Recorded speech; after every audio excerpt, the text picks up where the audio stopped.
Hello everyone.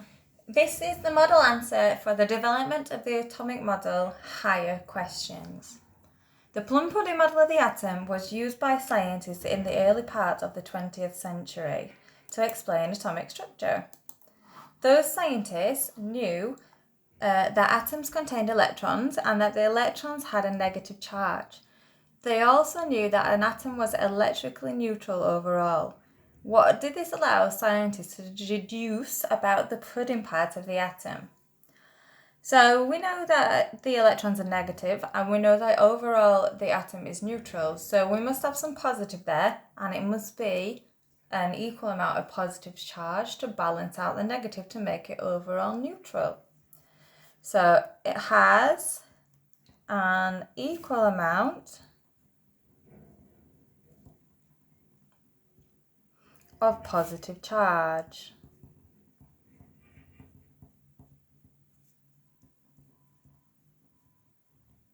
Nice, easy one to start with, fantastic.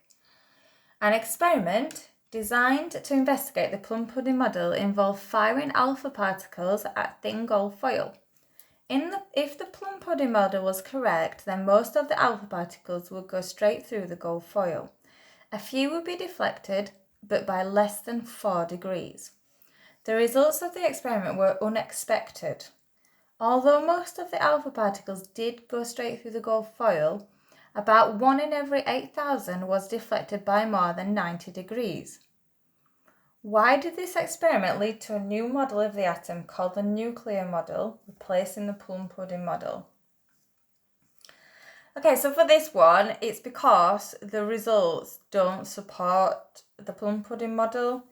Okay, so it's saying that a few of them might be deflected, but by less than 4 degrees. In actual fact, the results of the experiment say 4 in 8,000 were deflected by more than 90 degrees. So we've got there, our measurements and our theory don't really link up. So we're going to put the results cannot be explained by the plum pudding model. So we have to find a new model to try and explain it. The results cannot be explained by the plum pudding model.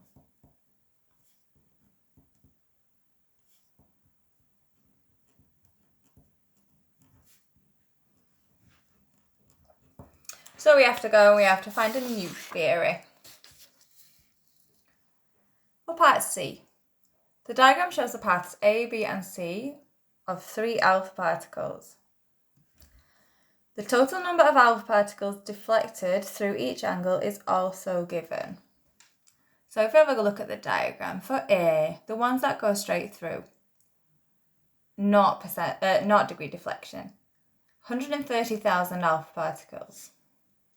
For B, those that are deflected by 30 degrees, 80,000 alpha particles.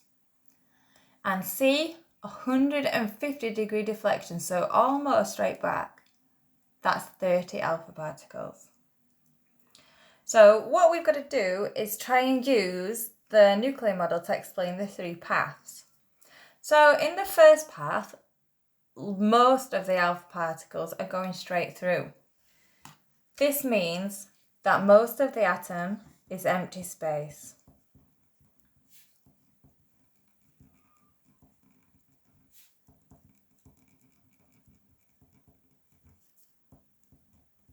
So there's nothing in the way there to stop those alpha particles. For B, you can see that on their travels, the alpha particles are being deflected.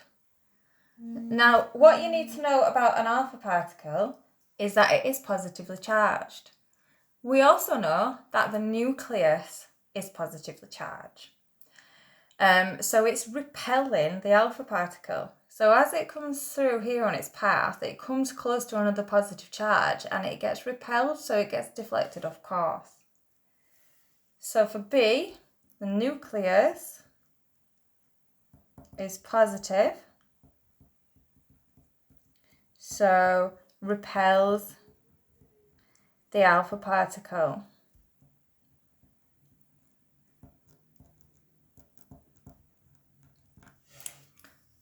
and then C, path C. The one where we've got a very large deflection.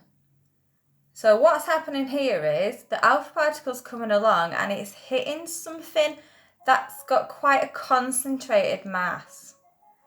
Okay, but it must be quite small because there are only a few of the particles that hit it. So it's quite small target, and the mass is quite concentrated because it's providing this large deflection. So for C, a small nucleus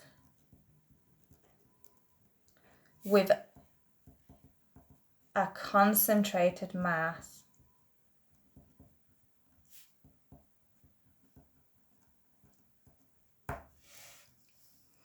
Okay, so now we have got an experiment where we can explain the results using this new model. In the last part of the question, using the nuclear model, the scientist Ernest Rutherford devised an equation to predict the proportion of alpha particles that will be deflected through various angles. The results of the experiment were the same as the predictions made by Rutherford. What was the importance of the experimental results and the predictions being the same?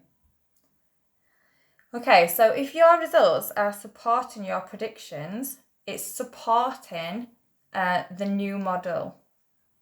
Okay, so it's supporting his new theory, and it is showing that his predictions are correct. Okay, so this supports